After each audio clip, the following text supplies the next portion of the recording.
Students, आज हम लोक प्रशासन टॉपिक में लोक प्रशासन के अक्षेत्र का वर्णन करेंगे कि प्रशासन का अक्षेत्र कैसे कैसे बांटा हुआ है।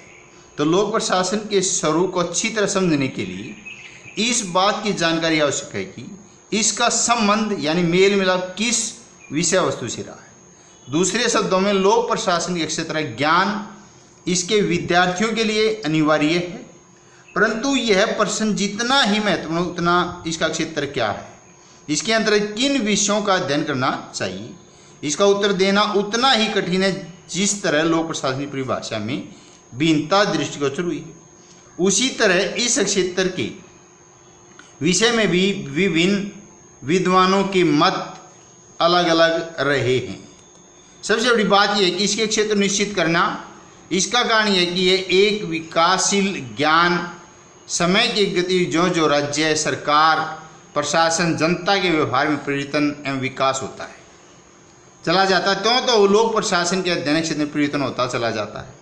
अतः लोक प्रशासन के क्षेत्र को किसी सीमा रेखा में नहीं बांधा जा सकता। लोक प्रशासन की एक क्षेत्र के संबंध में मुख्य रूप से निम्नलिखित 4 दृष्टिकोण हैं। पोस्ट कॉर्प, व्यापक दृष्टिकोण, संकुचित दृष्टिकोण, लोक कल्याणकारी दृष्टिकोण। तो पहला पोस्ट कॉर्प दृष्टिकोण का विवरण देते हैं हम।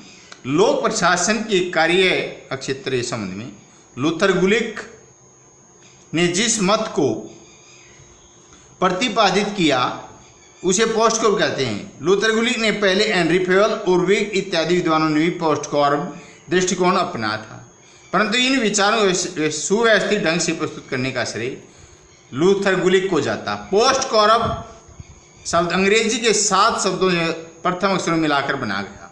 ये हैं पी प्लानिंग योजना बनाना, ओ ऑर्गेनाइजेशन संगठन बनाना, एस स्टाफिंग कर्मचारी व्यवस्था करना, डी डायरेक्टिंग निर्देशन प्रदान करना, सीओ कोऑर्डिनेशन समन्वय करना, आर रिपोर्टिंग प्रतिवेदन देना, बी बजटिंग बजट तैयार करना।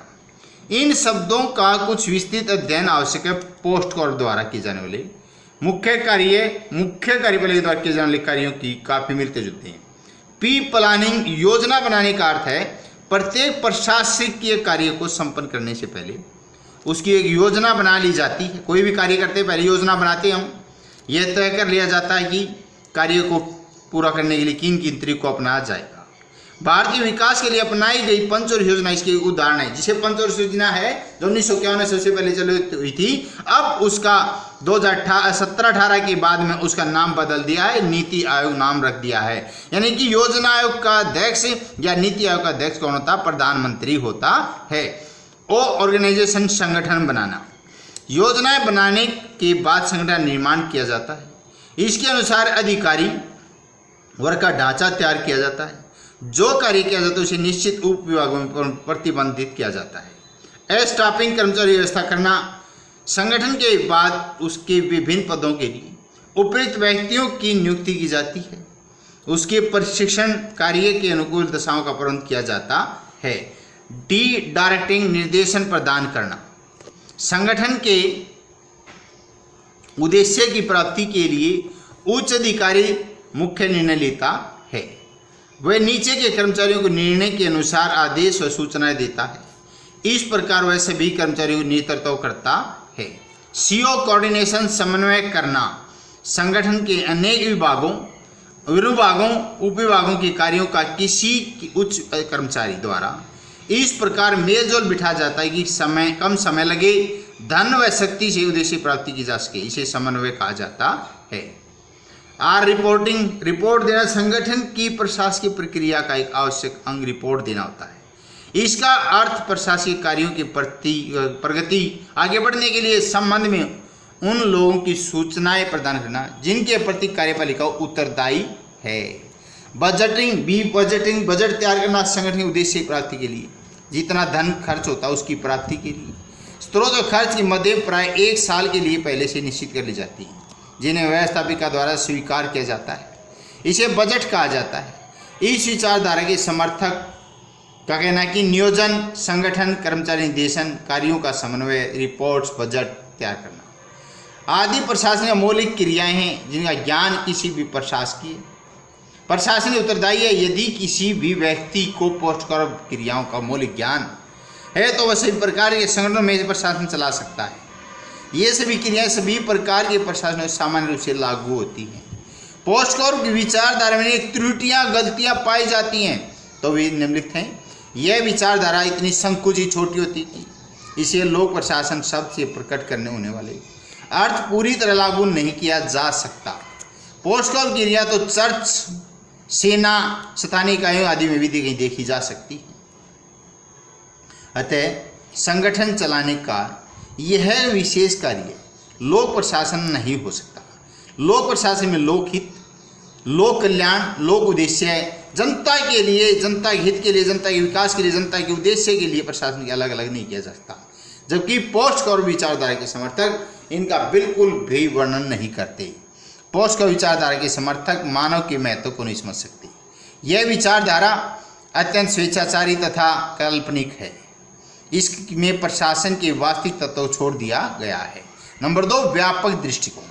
Willoughby, L D. Whites, Nigro, Marx आदि विद्वान लोग प्रशासन के व्यापक दृष्टिकोण के समर्थक हैं। इस दृष्टिकोण के अनुसार लोक प्रशासन सरकारी तीनों कार्यपालिका, व्यवस्थापिका, न्यायपालिका से संबंधित हैं। इनके अनुसार लोक प्रशासन के क्षेत्र में सभी क्रियाएं क्रियाकलाप सम्मिलित हैं जिनका उद्देश्य लोक नीति को पूरा करना या उसे क्रियान्वित करना। प्रोफेसर वाइट ने कहा, लोक प्रशासन व्यापक दृष्टिकोण से परिभाषा करते हुए लिखा है कि लोक प्रशासन में वे सभी कार्य आते हैं जिनका उद्देश्य सार्वजनिक नीति को पूरा करना अथवा लागू करना होता है। इसी प्रकार मार्क्स ने भी लोक प्रशासन की व्यापक अर्थों में परिभाषा की। मार्क्स के शब्दों में अपने व्यापकतम फैले हुए लोक प्रशासन के अंतर्गत सार्वजनिक नीति से संबंधित समस्त क्रियाएं आती हैं। परंतु कुछ विद्वानों का कहना है कि यदि हम लोक प्रशासन का वर्ग सरकारी तीनों अंगों की गतिविधियों में अध्ययन शामिल कर सकें, ऐसा अध्ययन अव्यवस्थित हो जाएगा और भ्रांति होने की संभावना रहेगी, यानी कि झूठ तूफान फैलने की संभावना रहती है। संकुचित दृष्टिकोण छोटा है। लूथर, गुलिक, साइमन इत्यादि विद्वानों लोक प्रशासन के संकुचित दृष्टिकोण को अपनाया है। इस दृष्टिकोण के अनुसार लोक प्रशासन का संबंध केवल कार्यपालिका शाखा से। इसमें कार्यपालिका को सौंपे गए असैनिक कार्यों को प्रभावी ढंग से पूरा करने के लिए मुख्यतः आवश्यक संगठन, कर्मचारी वार, क्रिया विधि अध्ययन पूरा किया जाता है। इसमें अध्ययन को निम्नलिखित 5 भागों में बांटा। सामान्य प्रशासन क्या कहता है? जो प्रशासन निर्देश देने, उसे पर्यवेक्षण, जांच पड़ताल करने, नियंत्रण का कार्य करता है। गठन है प्रशासनिक प्रयोजन के लिए सेवाओं का गठन करना। कर्मचारी वर्ग विभिन्न सेवाओं गतिविधियों का प्रबंध करने वाले कर्मचारी वर्ग को उनके कर्तव्यों के निर्वहन, सामग्री, साज सामान, उपकरण आदि को देना, वित्त यानी खजाने का प्रबंध करना। और लोक कल्याणकारी दृष्टिकोण, चौथा पॉइंट है लोक कल्याणकारी दृष्टिकोण। लोक प्रशासन के क्षेत्र से संबंधित एक अन्य दृष्टिकोण लोक कल्याणकारी दृष्टिकोण है। इसे आदर्श दृष्टिवादी दृष्टिकोण भी कहा जाता है। प्राचीन समय से, आज से नहीं, बहुत समय पहले से केवल राजपेदार की तरह कार्य करता था, किंतु अब मानव जीवन के हर पहलू में हस्तक्षेप करता है। इस दृष्टिकोण के समर्थक कहते हैं कि आज लोक प्रशासन सभ्य जीवन का रक्षक मात्र नहीं, वह सामाजिक न्याय, सामाजिक परिवर्तन को महान साधन है। इस प्रकार स्पष्ट है कि लोक प्रशासन क्षेत्र जनता हित के सभी कार्य फैला हुआ है। यही कारण है कि आज लोक प्रशासन का रूप भी लोक कल्याणकारी स्वीकार किया जाने लगा है। इन दृष्टिकोणों के अतिरिक्त हमें एक अन्य बात ध्यान में रखनी है, लोक प्रशासन संबंध व्यक्ति से। इसलिए ऐसे अन्य विषय जो मानव स्वभाव का अध्ययन करते हैं, उसे संबंधित जानकारी के लिए लोक प्रशासन के क्षेत्र में सम्मिलित की जाती है। लोक प्रशासन मूल कार्य उन समस्याओं का समाधान करना जो सरकारी कार्यों को व्यक्तियों के माध्यम से विशेष सामाजिक वातावरण को करते समय उठती है।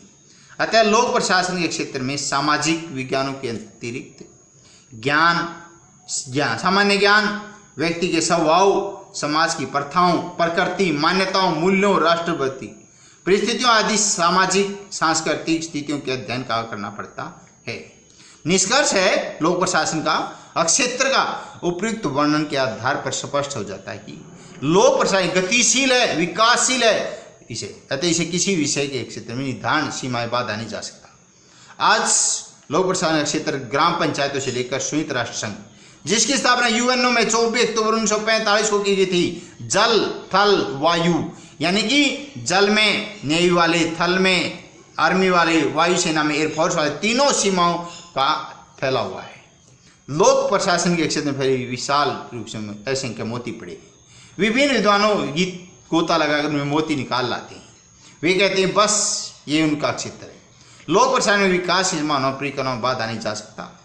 अतः निष्कर्ष रूप से कहा जा सकता है कि लोक प्रशासन के क्षेत्र प्रकृति निश्चित रूप से बता सकना सरल नहीं है। आधुनिक राजनीतिक पद्धतियों में इसके क्षेत्र में समृद्धि महत्वपूर्ण वृद्धि होती जा रही है। आप घर पर रहें, सुरक्षित रहें, सचेत रहें। धन्यवाद।